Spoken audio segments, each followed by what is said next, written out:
सिरमौर जिला में 8 दिसंबर को होने जा रही मतगणना को लेकर सभी तैयारियां पूरी की जा चुकी हैं। ये जानकारी जिला निर्वाचन अधिकारी एवं डीसी सिरमौर रामकुमार गौतम ने दी। जिला सिरमौर निर्वाचन अधिकारी ने कहा कि सिरमौर में 5 विधानसभा क्षेत्रों में मतगणना होनी है। इन सभी विधानसभा क्षेत्रों के हेडक्वार्टर्स पर यह मतगणना की जाएगी, जिसको लेकर सभी तैयारियां पूरी की जा चुकी है। विशेषकर सुरक्षा को लेकर व्यापक प्रबंध किए गए हैं।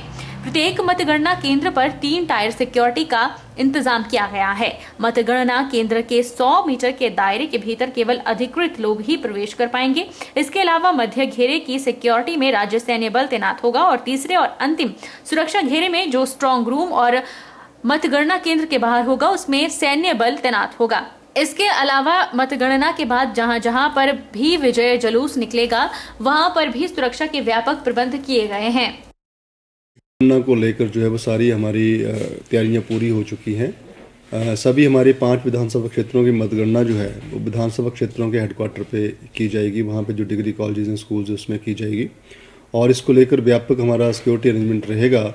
3 स्तरीय हमारा सिक्योरिटी अरेंजमेंट है, जिसके पहला जो हमारा कॉर्डन होगा वो 100 मीटर्स का पेरीमीटर है काउंटिंग सेंटर से क्रो फ्लाई डिस्टेंस में। उसके बाहर ही सारे लोग होंगे, उसके अंदर सिर्फ ऑथराइज लोगों को जाने की व्यवस्था होगी। उसके अंदर हमारा मिडिल कॉर्डन होगा, जिसमें हमारा स्टेट आर्मर्ड पुलिस फोर्स का रहेगा। और थर्ड जो हमारा स्ट्रांग रूम और काउंटिंग सेंटर के बाहर जो है वो हमारा सेंट्रल पुलिस आर्मर्ड फोर्सेस का जो है वो कॉर्डन उसमें रहेगा। इसके अलावा सारे शहर में जहाँ भी काउंटिंग होगी और जहाँ जहाँ भी विनिंग कैंडिडेट के प्रोसेशन जाने की संभावना होती है या जहाँ जाते हैं, उसके बाद उसमें भी हमारे व्यापक पुलिस फोर्स जो डिप्लॉय रहेगी, ताकि किसी भी तरीके का law and order situation after counting भी वहाँ पैदा ना हो। वहीं एक सवाल के जवाब में जिला निर्वाचन अधिकारी रामकुमार गौतम ने कहा कि हाल ही में किसी कारणवश शिलाई में 41 लोगों को पोस्टल बैलेट जारी नहीं हो पाए थे, जिस पर जांच बिठाई गई है। उन्होंने बताया कि जांच की रिपोर्ट आ चुकी है और जो लोग इसमें दोषी पाए गए हैं, उनके खिलाफ जल्द कार्रवाई अमल में लाई जाएगी। इससे जो एक प्रकरण हमें शिलाई से प्राप्त हुआ, जिसमें 41 लोगों को किसी वजह से उनके जो पोस्टल बैलेट थे वो इशू नहीं हो पाए थे, उसके ऊपर हमारी जांच पूरी होगी। अब जांच को जो है वो उसके ऊपर हम आगामी कार्रवाई जो शीघ्र ही अमल में लाएंगे उसमें। जिला युवा सेवा एवं खेल विभाग द्वारा विश्व दिव्यांग दिवस की पूर्व संध्या पर खेलकूद प्रतियोगिता का आयोजन किया गया। इस विशेष खेलकूद प्रतियोगिता में जिला सिरमौर के करीब 65 बच्चों ने हिस्सा लिया। जिला युवा सेवा एवं खेल अधिकारी संजय ने बताया कि हर वर्ष दिव्यांग दिवस पर विभाग द्वारा विशेष बच्चों के लिए खेलकूद प्रतियोगिताओं का आयोजन किया जाता है, जिसमें बच्चे बढ़ चढ़कर हिस्सा लेते हैं। इस वर्ष प्रतियोगिता के लिए जिला के करीब 65 बच्चों को आमंत्रित किया गया था, जिनमें से अधिकतर बच्चे प्रतियोगिता में शामिल हुए। जिला स्तरीय प्रतियोगिता से विजेता और उपविजेता खिलाड़ी राज्य स्तरीय प्रतियोगिता में जिला सिरमौर का प्रतिनिधित्व करेंगे। उन्होंने बताया कि आयु वर्ग के हिसाब से इन बच्चों के लिए 50 मीटर, 100 मीटर दौड़ और बैडमिंटन प्रतियोगिता करवाई गई। इसके अलावा विशेषकर इन बच्चों के लिए बोची नामक प्रतियोगिता का आयोजन भी किया गया। मैं आपको बताना चाहूँगा कि अंतर्राष्ट्रीय दिव्यांग दिवस पर जिला युवा सेवा एवं खेल विभाग द्वारा आज यहाँ पर विशेष रूप से सक्षम बच्चों के लिए कई तरह की प्रतियोगिताएं आयोजित की जा रही हैं, जिसमें 50 मीटर, 100 मीटर दौड़ भी होगी, बैडमिंटन प्रतियोगिताएं होंगी। इनका एक विशेष रूप से खेल होता है बोची, वो करवाया जाएगा और इसमें अलग अलग श्रेणियों में बच्चे भाग लेते हैं। जैसे जिनको जो दृष्टि बाधित हैं उनके लिए अलग प्रतियोगिता होती है, जो मूक और बधिर हैं या मानसिक रूप से विशेष सक्षम बच्चे, उनके लिए अलग प्रतियोगिता होती है। इस प्रतियोगिता में प्रथम और दूसरा स्थान प्राप्त करने वाले बच्चे राज्य स्तरीय प्रतियोगिता में भाग लेते हैं और उन बच्चों को भाग लेने के लिए विभाग की ओर से ट्रैक सूट प्रदान किए जाते हैं। तो आज जो बच्चे यहाँ पर चयनित होंगे वो आगामी राज्य स्तरीय दिव्यांग बच्चों के लिए जो प्रतियोगिता होगी उसमें सिरमौर जिले का प्रतिनिधित्व करेंगे। हिमाचल प्रदेश के रामपुर स्थित महात्मा गांधी चिकित्सा सेवा परिसर में यूट्रस में हाई डेटेड सिस्ट का पहला मामला सामने आया है।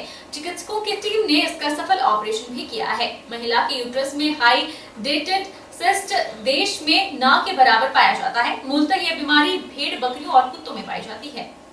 रामपुर महात्मा गांधी चिकित्सा परिसर में महिला के यूट्रस में हाई डेटेड सिस्ट बीमारी पाई गई है, जो प्रदेश में पहला मामला बताया जा रहा है। विशेषज्ञ चिकित्सकों के अनुसार हाई डेटेड सिस्ट अक्सर लंग्स, लीवर, ब्रेन और हड्डियों में पाया जाता है, लेकिन यूट्रस में हाई डेटेड सिस्ट देश में भी रेयर है। खनेरी चिकित्सा सेवा परिसर के स्त्री रोग विशेषज्ञ ने जांच के दौरान 42 वर्षीय महिला के पेट में इसकी संभावना जताई। उसके बाद विशेषज्ञ चिकित्सकों के दल ने गहनता से अध्ययन किया और सफलतापूर्वक ऑपरेशन भी किया। चिकित्सकों ने बताया कि यह बीमारी मूलतः कुत्तों और भेड़ बकरियों में पाई जाती है, लेकिन इंसान में दुर्लभ ही ऐसे मामले देखने को मिलते हैं। पेशेंट हमारे पास आने की क्षेत्र से आए थे। ये 42 साल की उम्र उनकी थी, तो 2 बच्चे इनके हैं। मेरे पास आए लोग पेट में थोड़ी सी दर्द हो रही नीचे जगह में, तो हमने पेट चेक किया। मैं देखा कि एक लंप, एक स्वेलिंग जैसी नीचे पेट के हिस्से में। तो उसके बाद जाके इनका अल्ट्रासाउंड कराया गया और अल्ट्रासाउंड के बाद एक रिपोर्ट आई कि हाँ, ये जाके रिसोली हो सकती है या जाकर हाइड्रोसिस्ट हो सकती है। तो हाइड्रोसिस्ट तो लीवर में होती है, यूट्रस में बहुत ही रेयर, जो हिमाचल में शायद नहीं पाएगी और शायद इंडिया में बहुत कम केसेस आए। तो यूट्रस का हाइड्रोसिस्ट जब डायग्नोज किया गया तो मैंने एग्जामिनेशन किया। हमने देखा कि यूट्रस बड़ा हुआ है, साइज़ बड़ा है, सॉफ्ट है और 18 से 20 अपना वीक्स ऑफ प्रेगनेंसी के आसपास है। फिर हमने यूरिन प्रेगनेंसी टेस्ट कराया, वो नेगेटिव निकला। उसके बाद जाके फिर हमने पॉसिबिलिटी की कि हो सकता है कहीं अंदर सॉलिड गल गई हो या जाके कहीं मोलर प्रेगनेंसी हो या जाके अंदर कहीं सिस्ट ही हो। तो मुझे जब ये मरीज़ डॉक्टर दिनेश जी के पास आया तो डॉक्टर दिनेश ने मुझसे कंसल्ट किया कि ये एक हमारे पास हाइड्रेटेड सिस्ट का पेशेंट आया हुआ है, इसको हम कैसे फर्दर इन्वेस्टिगेट करें और कैसे डील करें। हमने इस पेशेंट का सारे इन्वेस्टिगेशंस करवाए, अल्ट्रासाउंड करवाया, सीटी स्कैन करवाया और बाकी जो ज़रूरी जितनी भी इन्वेस्टिगेशंस थी वो की। इन सारी इन्वेस्टिगेशन से हमें ये लगा कि ये वाकई हाइड्रेटेड सिस्ट ऑफ यूट्रस है, जो कि रेयर मामला है। उसमें तत्पश्चात फिर उसकी ऑपरेशन की तैयारियां की गई और हमने हमारे जो एनेस्थेटिस्ट हैं, काबिल एनेस्थेटिस्ट डॉक्टर सतीश नेगी, उनको सारे टेस्ट दिखाए, मरीज़ को दिखाया और प्लानिंग की कि इसको ऑपरेट किया जाए। उधर महिला के पति डोलाराम ने बताया कि वन विभाग में वे वन रक्षक हैं। उनकी पत्नी को नाभि के साथ नीचे 1.5 साल से समस्या थी, कोई गोला जैसा बनता था और वे इसे दिखाने रामपुर खनेरी चिकित्सा सेवा परिसर आए तो पता चला कि हाइड्रेटेड सिस्ट है। इसका डॉक्टर ने सफल ऑपरेशन किया है।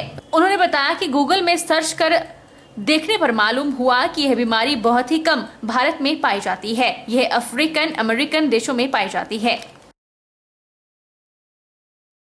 तो मेरी वाइफ को करीब 1.5 साल से कुछ पेट में प्रॉब्लम थी, नाभि के साथ नीचे को बहुत बड़ा ऐसा गोला जैसा टाइप का बन चुका था। तो हम उसके ट्रीटमेंट हेतु मतलब रामपुर में आए पिछले मंडे को। तो हमने डॉक्टर दिनेश को दिखाया यहाँ पर गायनी वार्ड में। तो जब उसका अल्ट्रासाउंड वगैरह लिया गया तो बाद में इन्होंने बताया कि ये तो बहुत बड़ी वो बीमारी है, इसको टाइम से निकालना पड़ेगा। तो फिर हमने एडमिट किया यहाँ पर उनको, क्योंकि ये जो बीमारी है मैंने इसको गूगल में भी सर्च किया। तो गूगल में सर्च करने के बाद मुझे भी कुछ लगा कि जो अल्ट्रासाउंड जो निकाला है कि ये बीमारी जो है बहुत ही कम मतलब पाई नहीं जाती है, इंडिया में बहुत कम पाई जाती है। ऊना जिला में सरकारी स्कूल के प्रिंसिपल पर एक बच्चे से मारपीट करने का आरोप लगा है। परिजन द्वारा बच्चे को जिला के सरकारी अस्पताल में इलाज के लिए दाखिल करवाया गया है, जहां पर उसका इलाज किया जा रहा है। बच्चे के परिजनों के मुताबिक स्कूल में पानी की पाइप तोड़ने को लेकर स्कूल प्रिंसिपल ने बच्चे की पिटाई कर दी। ऊना जिला में सरकारी स्कूल में पानी की पाइप तोड़ने को लेकर स्कूल प्रिंसिपल ने बच्चे की पिटाई की है। बच्चा किसी की मदद से घर तक पहुंचा, जिसके बाद बच्चे की पिटाई का पता परिजनों को चला और यह बच्चे को रात के समय में 108 एम्बुलेंस के माध्यम से सरकारी अस्पताल लाए, जहां उसका इलाज चल रहा है। परिजनों के मुताबिक उनके बच्चे की पिटाई ज्यादा होने के कारण बच्चा बेहोश हो रहा है और उसके होश में आने के बाद की स्थिति साफ हो पाएगी। बच्चे की माता और बच्चे के मामा ने जानकारी देते हुए कहा कि बच्चे को काफी गहरी चोटें आई हैं, जिससे बच्चा बेहोश हो गया है और इलाज के लिए जहां जिला के सरकारी अस्पताल लाया गया है। परिजनों ने कहा कि अगर बच्चों द्वारा स्कूल में किसी प्रकार का कोई नुकसान किया गया था तो वह उसकी भरपाई के लिए परिजनों को सूचित कर सकते थे, परिजनों को बुलाकर इस मामले को हल करवा सकते थे, लेकिन स्कूल प्रिंसिपल द्वारा इस मामले की उन्हें कोई सूचना दिए बगैर ही बच्चे की पिटाई कर दी गई है। उन्होंने इस मामले में प्रिंसिपल के खिलाफ उचित कार्रवाई करने की मांग पुलिस प्रशासन से की है। ਗੱਲਬਾਤ ਪੂਰੀ ਇਹਦਾ ਹੁਣ ਜੇ ਬੱਚਾ ਹੋਛਾ ਚਾਹੂੰਗਾ ਤਾਂ ਹੀ ਪਤਾ ਲੱਗਣਾ। ਬੇਹੋਸ਼ ਹੋ ਗਿਆ ਹੁਣ। ਬੇਹੋਸ਼ ਕਿੱਦਾਂ ਹੋਇਆ? ਕੁੱਟਿਆ ਪ੍ਰਿੰਸੀਪਲ ਨੇ। ਪ੍ਰਿੰਸੀਪਲ ਨੇ ਕੁੱਟਿਆ? ਹਾਂਜੀ ਪ੍ਰਿੰਸੀਪਲ ਨੇ ਕੁੱਟਿਆ। ਅੱਛਾ, ਤੁਹਾਨੂੰ ਕਿੱਦਾਂ ਪਤਾ ਲੱਗਿਆ ਕਿ ਪ੍ਰਿੰਸੀਪਲ ਨੇ ਕੁੱਟਿਆ? ਕੋਈ ਲੈ ਕੇ ਆਇਆ ਨਾ ਤਾਂ ਫਿਰ ਇਹ ਰੋਂਦਾ ਬਹੁਤ ਜ਼ਿਆਦਾ ਤਾਂ ਫਿਰ ਉੱਥੇ ਉਹ ਸੜਕਾਂ 'ਚ ਛੱਡ ਗਏ। ਫਿਰ ਉਹਨੇ ਸਾਨੂੰ ਕਿਹਾ ਵੀ ਬੱਚਾ ਬੇਹੋਸ਼ ਆ, ਤੁਹਾਡਾ ਹੋ ਗਿਆ। ਫਿਰ ਅਸੀਂ ਲਿਆਏ ਇਹਨੂੰ ਤੇ ਚੱਕ ਕੇ। ਫਿਰ ਮੈਂ ਇਹਨੂੰ ਪੁੱਛਾਂ ਬੱਚਾ ਕਿਆ ਹੋਇਆ? ਮੰਮੀ ਮੈਨੂੰ ਨਹੀਂ ਪਤਾ ਕਿਆ ਹੋਇਆ। ਮੇਰੀ ਪ੍ਰਿੰਸੀਪਲ ਨੇ ਪਟਾਈ ਬਹੁਤ ਕੀਤੀ। ਬਸ ਉਹ ਨਾਲ ਹੀ ਬੇਹੋਸ਼ ਹੋ ਜਾਇਆ ਕਰਦਾ।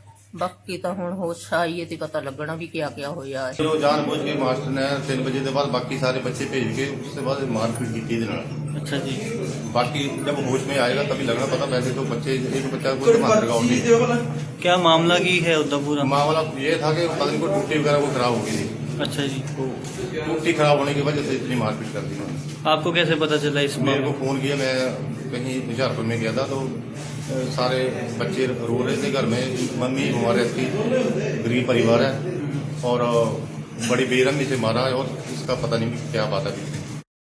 वहीं मामले की गंभीरता को देखते हुए ऊना पुलिस ने शिकायत मिलने के बाद परिजनों के बयान दर्ज करने के बाद स्कूल प्रिंसिपल के खिलाफ मामला दर्ज कर दिया है और जांच शुरू करने के दावे किए जा रहे हैं। पिछले कल हमारे पास एक कंप्लेंट आई थी। एक 17 साल का लड़का है, government senior secondary school Dhamandri में पढ़ाई करता है, आर्ट्स सेक्शन में, +2 क्लास में। तो उनके माताजी के द्वारा एक कंप्लेंट आई थी सदर थाना में, जिसमें कहा गया था कि उनके स्कूल के प्रिंसिपल ने उनके साथ दुर्व्यवहार किया है और उनकी पिटाई भी की है।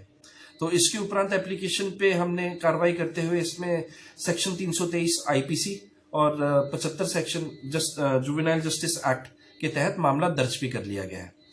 कहा यह जा रहा था कि प्रिंसिपल को भी हमने अपने इन्वेस्टिगेशन में ज्वाइन करवा लिया गया है। बच्चे का एलिगेशन ये साथ में उन्होंने ये भी बताया कि उनको वहां पर बुलाया गया।